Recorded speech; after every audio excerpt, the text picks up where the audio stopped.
The very things that individuals love that helps them be in a flow state, things like, I know how the thing that I am doing ladders to a higher goal. I am being rewarded in real time for the things that I am doing. And the distractions are being cleared away.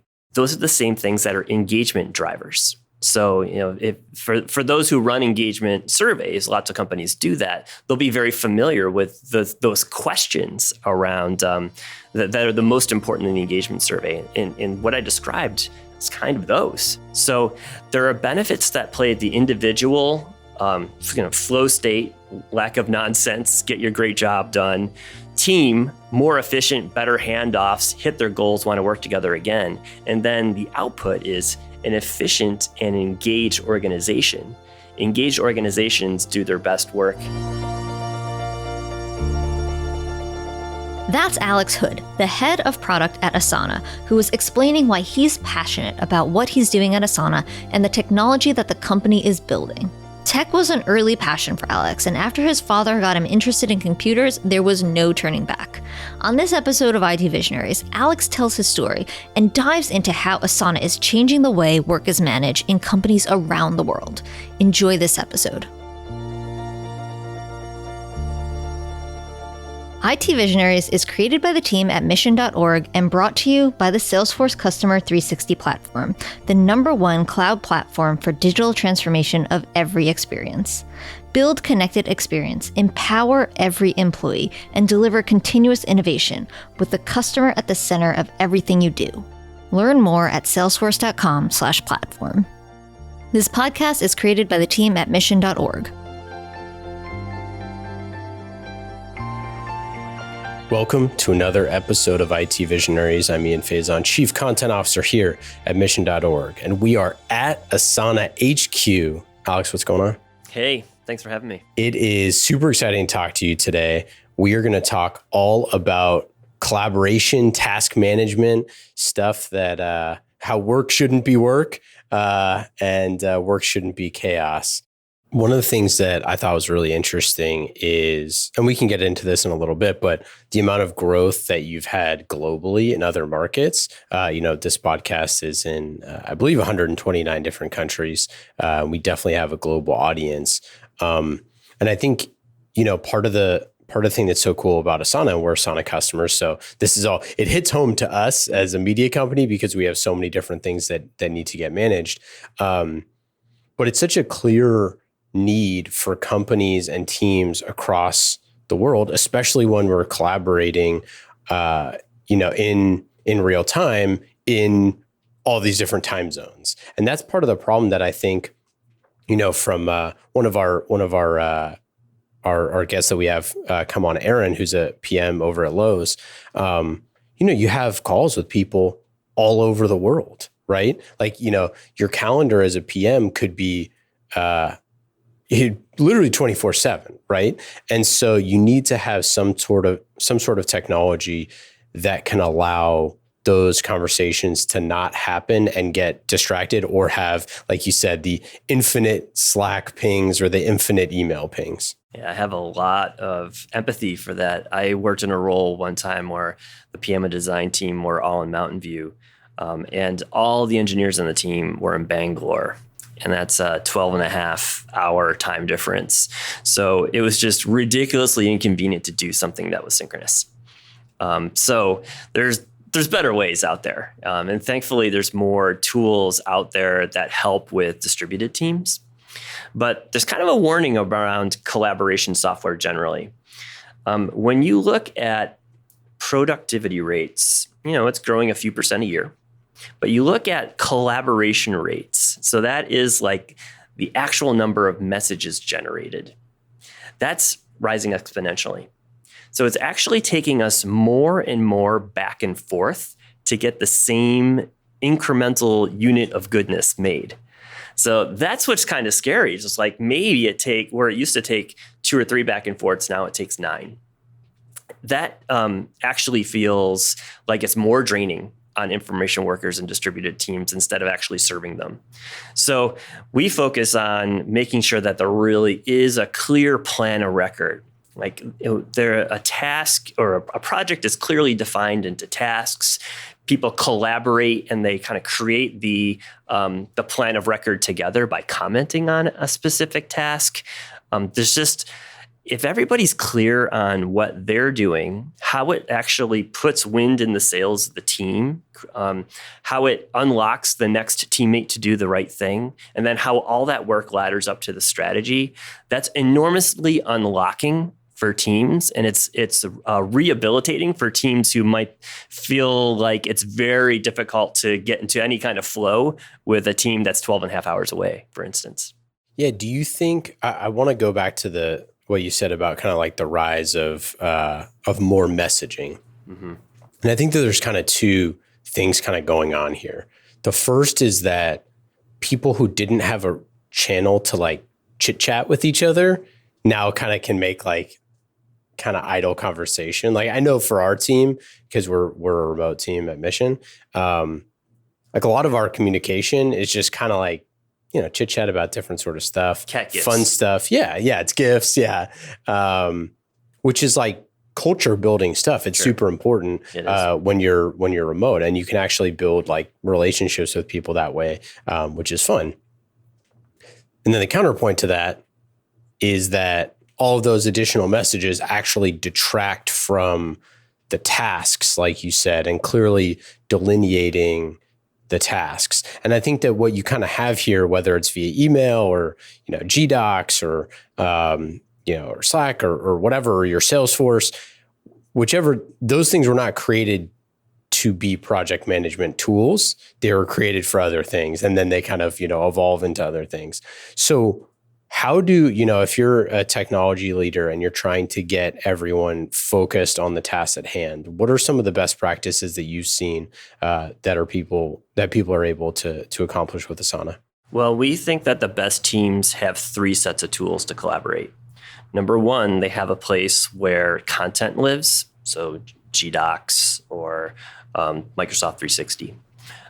Second, they have a place where they can chat or communicate. That's messaging applications and email. There's still very much a place for that. As you said, it's culture enhancing. People need to get to know each other, particularly on distributed teams.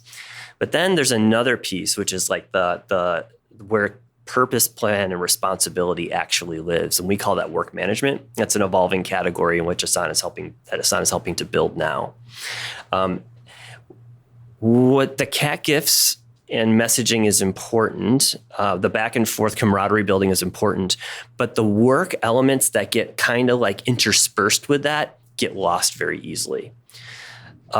Similarly, docs play a very important role in planning, but docs can't be the place where all the action items live, right? Because docs become stale, they become unfindable, and having a plan of record be kind of in a comment in a doc fails teams. So there is a role for something that's a third thing.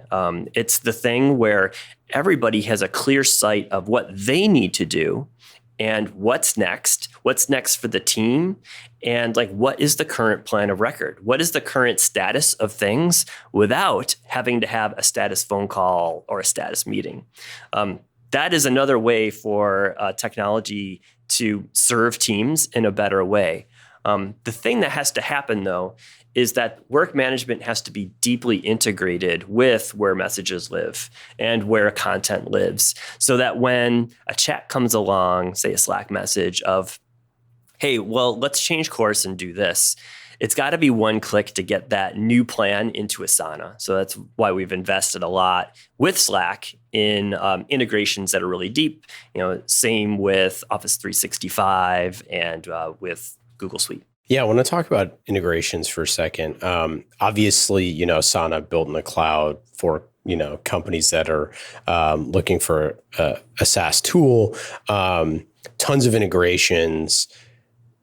How do you look at integrating with a lot of different tools and building the product in a way that allows people to choose whether it's platform or best of breed or whatever it is? Mm-hmm. Well, I think for folks who, I'm going to take a technical answer here. I think for folks who want to use the Asana UI as a place to organize and manage their team or participate on their team, that's fine.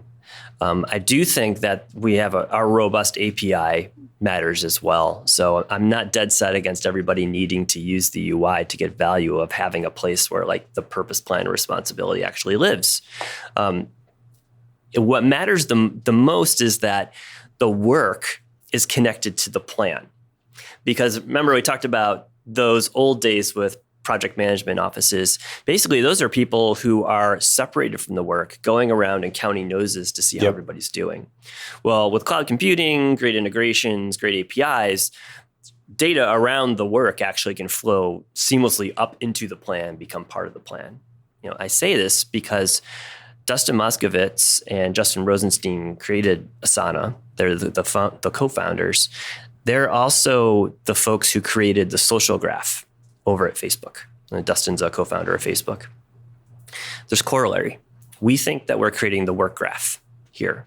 And the work graph is a relational database of activities, tasks, projects, people, teams, decisions, milestones, events, where no matter where you are in the hierarchy, you can see the things that you need to see in real time.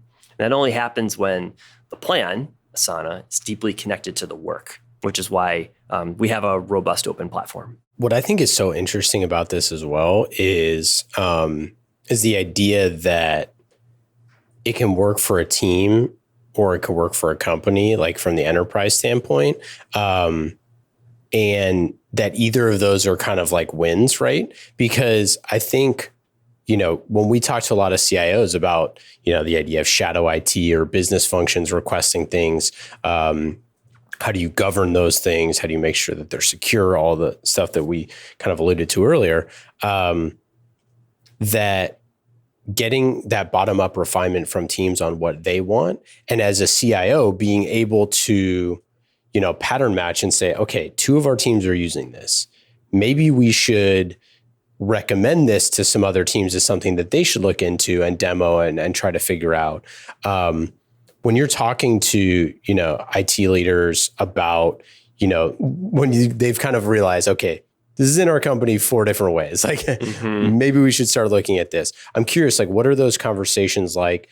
How does the scope of work as it becomes an enterprise product change when it's not just kind of the disparate teams? We see, and our largest customers start to tell us that we become more like company infrastructure of how work actually gets done. Yeah. Something more akin to like an office suite, but not replacing it, being a complement to it. It becomes the system of record, and it's a living system of record because it's always up to date in real time because it's deeply connected to the work of the work. And the beauty of having the work interconnected and something that like the work graph is, no matter if you're the Eastern region vice president of something, of a sales division, or the head of product, or an individual contributor engineer on a product team, the information that you need to know at your specific level of abstraction. And that kind of is a new benefit. When we talk to teams and we talk to companies, the benefits that we hear back operate on 3 levels. For an individual, there's less, frankly, BS about their work. Like there's fewer status meetings, there's less trolling through email, relying on spreadsheets to do project management, getting tapped on the shoulder by your manager looking for status updates. They're actually able to experience more like the flow state of work. They spend more of their time doing what they're passionate about. We just ran a survey on our customers, and we found that 4.5 hours out of a week of the average information worker's time is spent on repetitive tasks. All that stuff can be totally automated in Asana. Yeah. Oh no, and to add to that too, we just had a guy from UiPath on talking about RPA, robotic processing. And so like you take RPA plus Asana, for example, and now you're talking about being able to automate all of the work that the PMs were doing, and now changing those meetings into creative meetings. Content. Yeah. Yeah, right. And I just, I'm inspired because I look out the windows and I just think of, man, if we can get a couple hours back a week for information workers to do more creative things and less of the things that drag them down, wow, that's amazing. So more flow and concentration on creativity for workers. Then for teams, frankly, more efficiency because you know who's doing what by when. The handoffs are very, very smooth. And there's more trust because you're not asking each other as much like, hey, when are you going to get that done? It's all very, very, very clear in Asana. When you have folks who are able to do their best work, you have teams that are running efficiently, hitting their goals and wanting to work with each other again. Those are the drivers of high engagement. So that's a company-wide thing now. Yeah. That's an organization-wide thing. It's funny. So an anecdote for this that we've realized recently, I was just having a call yesterday with our VP of operations, and we were talking about, we have a Monday meeting, essentially like what we call content sync stand-up meeting, to like basically talk through what all of our producers are looking at, right?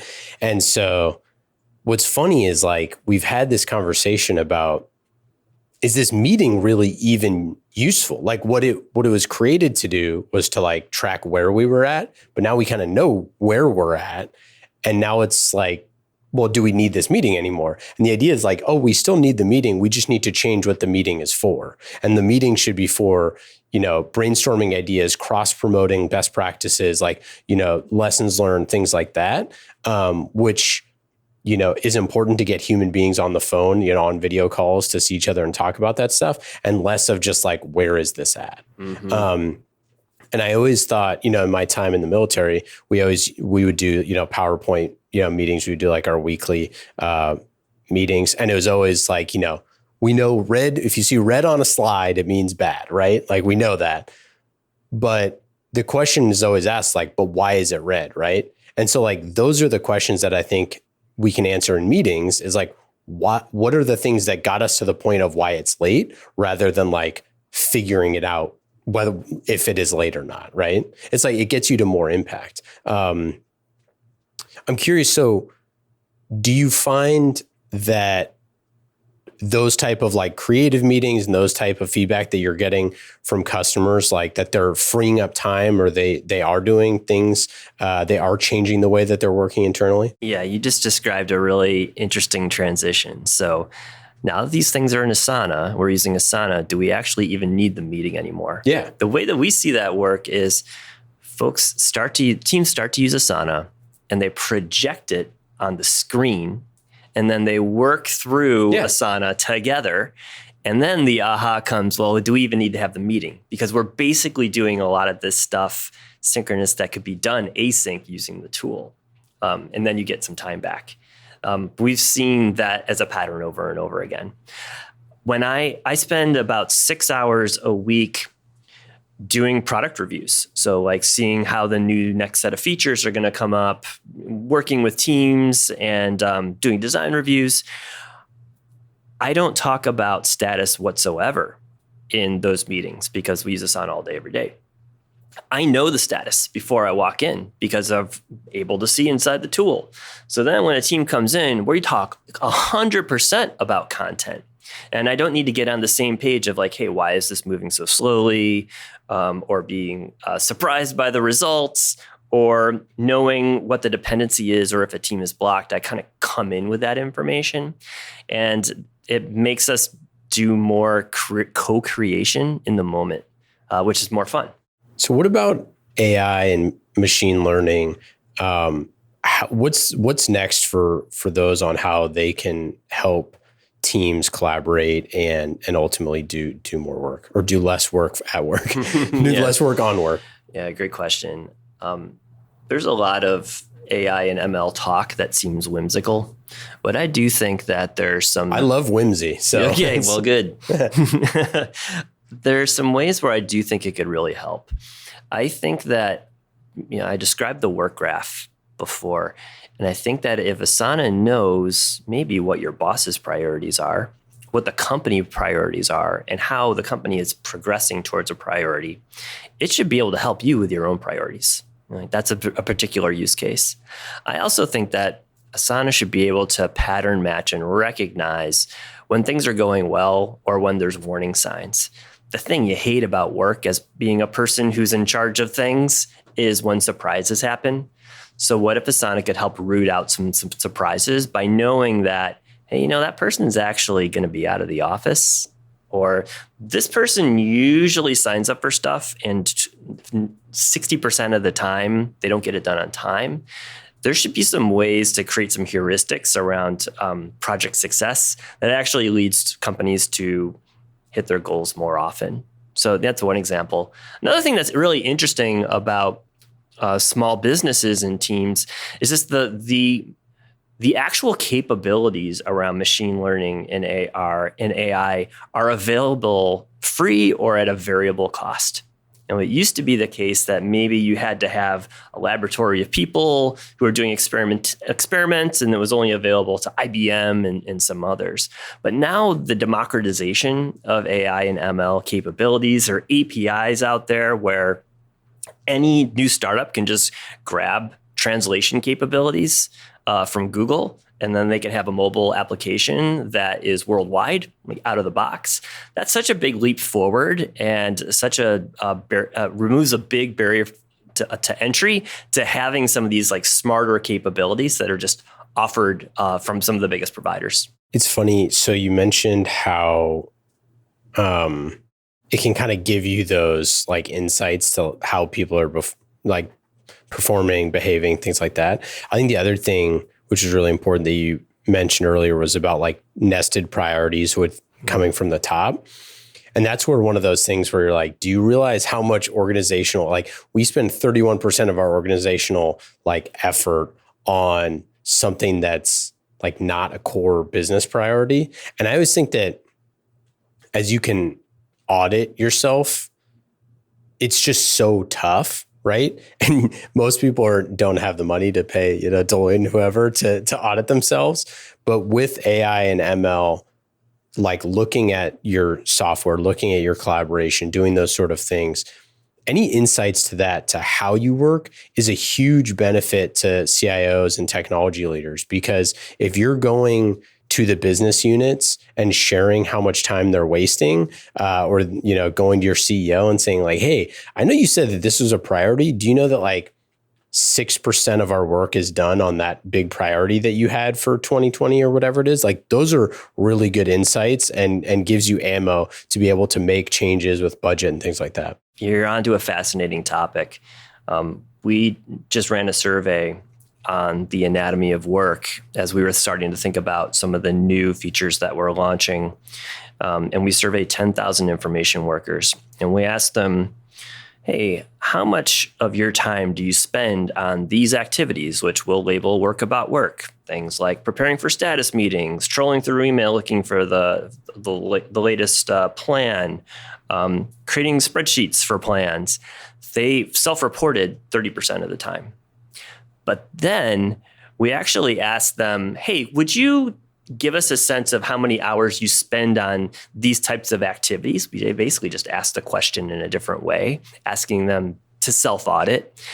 And when we categorize for them based on their own view of their calendar, it's really more like 60% of an information worker's time is spent on work about work, non-creative time.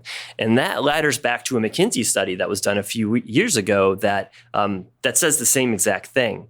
So now we validated it with data. It's just a huge problem. So man, what if that's wrong? What if it's half that? Still, there's a lot of new value in terms of output and engagement, happiness, retention that you can get by reducing all the old-fashioned nonsense related to getting things done. Yeah, I think about this all the time with our customers, where like when we do our customer success meetings, like weekly or every other week or whatever with our customers. And I'm always like, it's funny how a conversation with someone internally is like, hey, just go and check the stat, like, no status updates, just go check the status, right? But when you talk to a customer, right, like they're not in your org. So it's all those, it's like an old school style meeting. It's like, hey, where are we at on this? Where are we at on that? Where are we at on this? Like, it reminds me of the same sort of thing of, like why, Salesforce is a CRM, and obviously they're our awesome sponsor, but like the same thing of like how much of sales was being done selling versus like cataloging sales. And then it was like, well, then how much is being done in Salesforce to like make updates? And then now with like AI and ML and, things like that. But it's just, you see the evolution of what people expect from technology.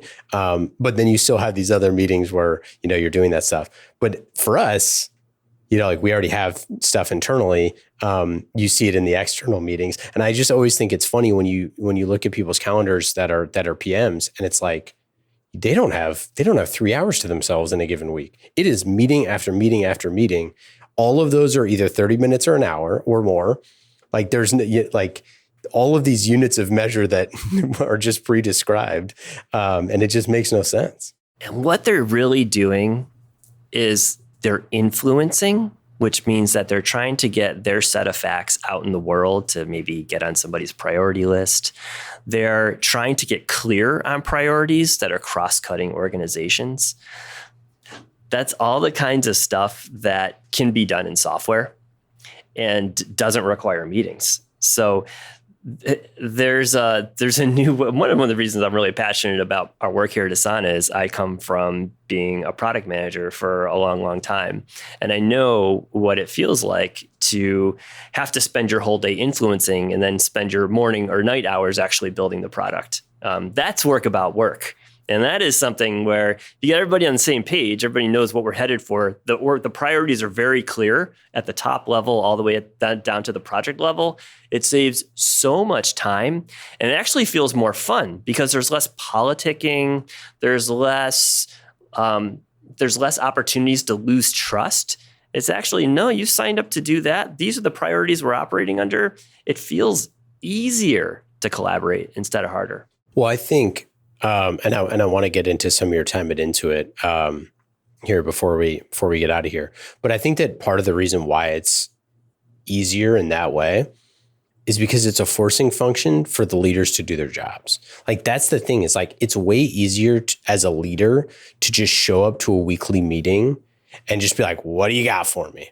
Right? So one of my old bosses in the military used to call it, you either have a push meeting or a pull meeting. And it's like a pull meeting is I have to pull everything out of all of you of like giving me this stuff. And then a push meeting is you all push me the information and then we can like make action, like make decisions in real time on that stuff. And I think the third option of that is this thing where we already know all the tasks, like where we are, our status on everything. And you go into the meeting ready to tackle tough solutions, create solutions, things like that. And I think it's so clear that we need this next evolution of work because like otherwise we're stuck in the endless scroll of meeting updates. The best status meetings aren't status meetings at all. They're where folks walk in and they know from glancing at something for a minute or two exactly the status of everything.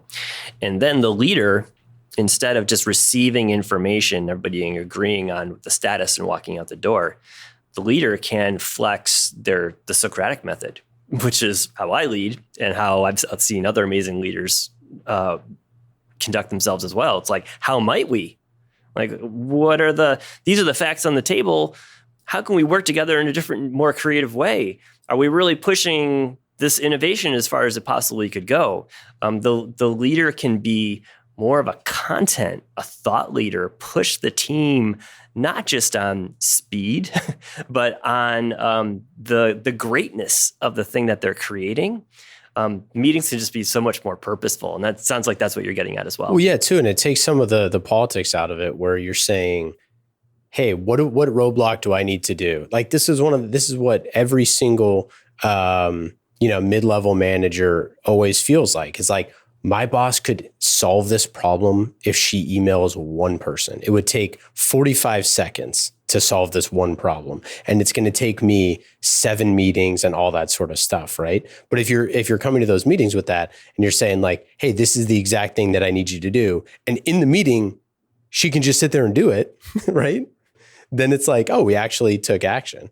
And I think that those sort of like working meetings are going to be more the future. Go ahead. Oh, I love what you said there, because I think that Asana actually becomes a platform where if you take the stance that of servant leadership, which is how can I unblock the team, get them what they need to move faster instead of like tops down.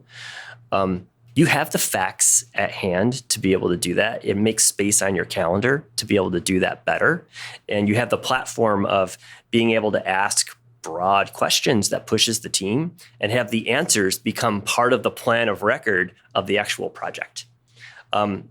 I find that much more fun as a way to work with teams. I want to talk Intuit quickly. Any insights or stories or anecdotes from helping Intuit go from shrink wrap product to SaaS that over the years from when you were there that you kind of carry with you now as looking back when you had your PM hat on? The shift from the desktop product to the online product, that I'm very thankful that Intuit did that in service of small businesses. I'm a person who grew up in Rochester, New York. And it sticks with me that if I were to go visit Rochester, New York now, much of the actual land space that used to be Eastman Kodak has now been destroyed, become parks, now rented by other small businesses. There was just a massive disruption.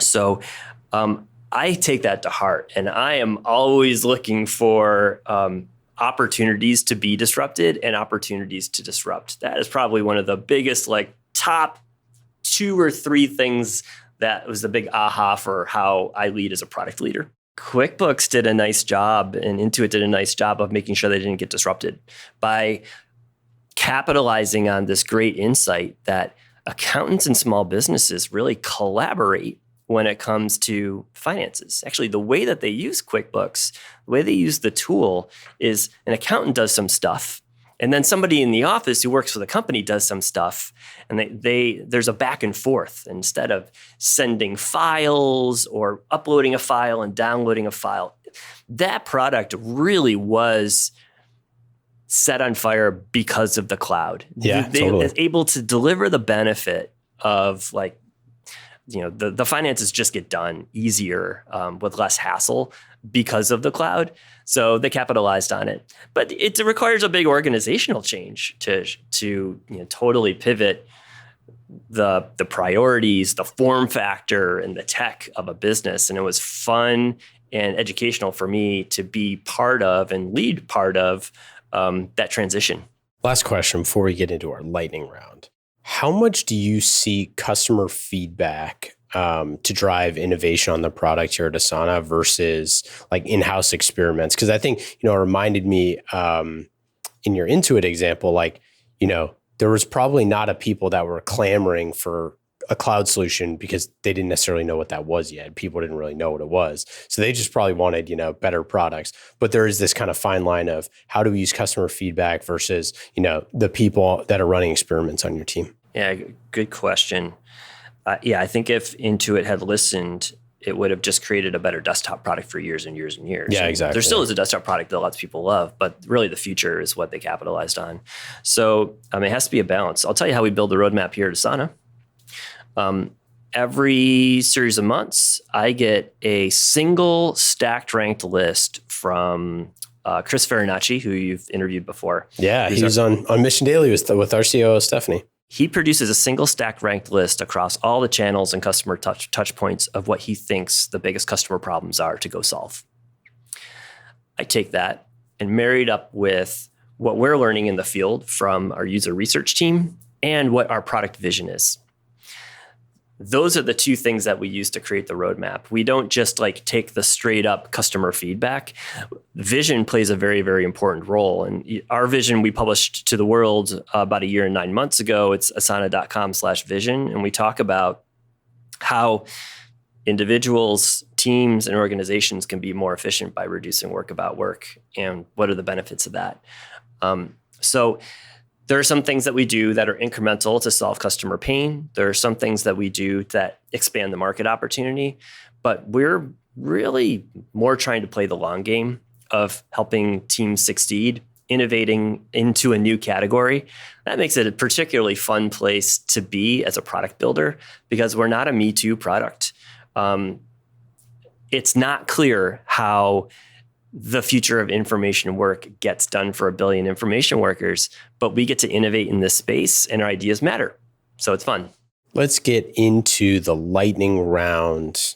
These questions are fast and easy. Just like the Salesforce platform, you can go to salesforce.com to learn more about how awesome platform is. We love them. They've been a sponsor from the very beginning of IT Visionaries, 350,000 downloads ago on our journey together. We love platform. Check them out. Lightning round questions. Alex, are you ready? Ready. Number 1, what app are you using on your phone that's the most fun? I just got the new iPhone, so photos are so much better. And I have young kids, so I just take thousands and thousands of pictures of them.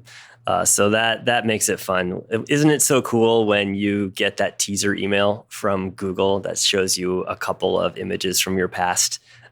That's such a great feature. It's really good. Yeah, it's so good. And in fact, my wife and we forward each other basically what it is like spam, because it's got these amazing memories of our kids as babies. And so I'm just really loving the new photo capabilities and the new iPhone and how it manifests in software. It's great. Do you have a favorite book or podcast that you've read or listened to recently? Yeah, I'm really excited about this concept of flow state, which is kind of it's a funny word, feels like a new age word, but really what it is it's the science and psychology around how individuals do their best work. I described some of the drivers that allow individuals to do their best work.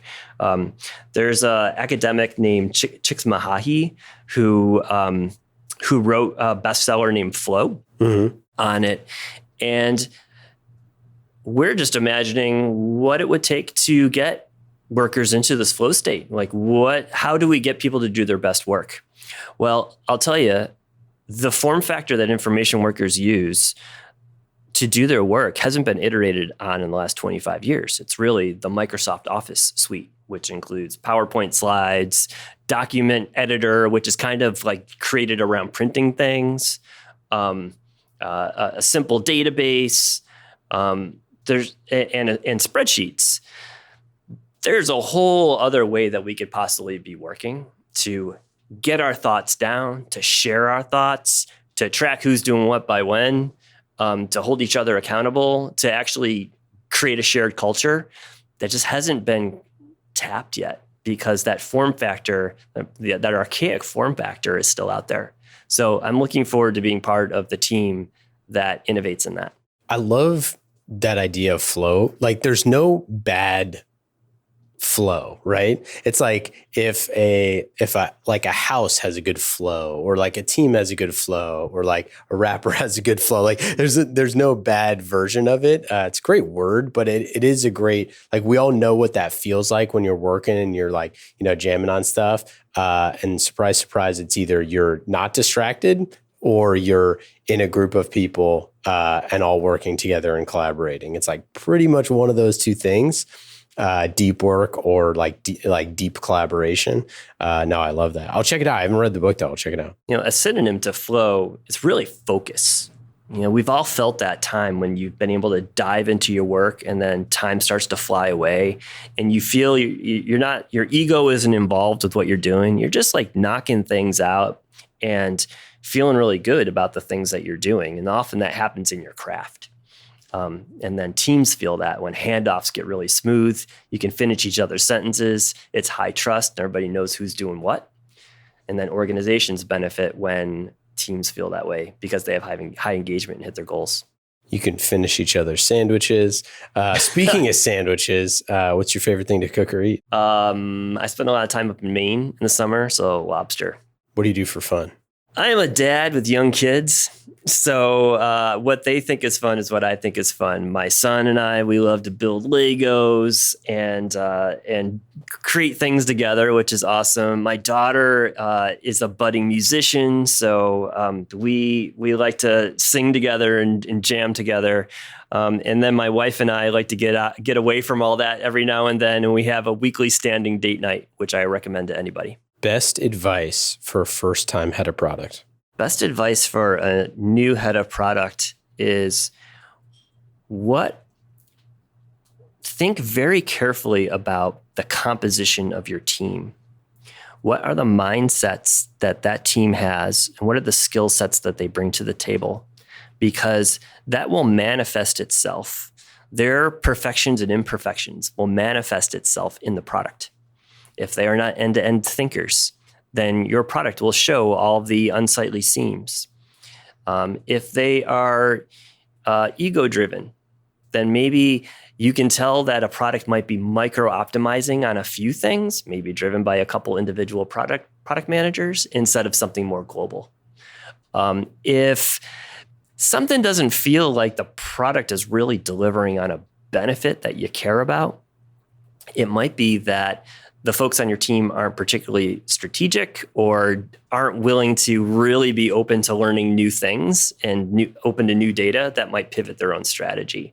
So all this is saying, man, folks with a growth mindset who are humble, open, curious, hardworking, you can tell the products that are built by people who are like that. What question do you never get asked that you wish you were asked more often? How can I help? How can you help? Indeed. This was great. Alex, thanks for coming on. Everybody check out Asana, and you can demo for free, right? Yeah, we have a free product. We got millions of free users. There's always paid tiers and things like that once you try it out. But hey, if you're newly in charge of something and you are sick of work, give Asana a try. It's just a different way of working, but it really brings a lot of new clarity to your team. And I bet you after your team starts to use it for a couple of weeks, you'll see a difference. Awesome. Everybody should check it out. Alex, thanks for coming on. Any final thoughts? Thanks for having me. All right, take care. IT Visionaries is created by the team at mission.org and brought to you by the Salesforce Customer 360 platform, the #1 cloud platform for digital transformation of every experience. Build connected experience, empower every employee, and deliver continuous innovation with the customer at the center of everything you do. Learn more at salesforce.com/platform.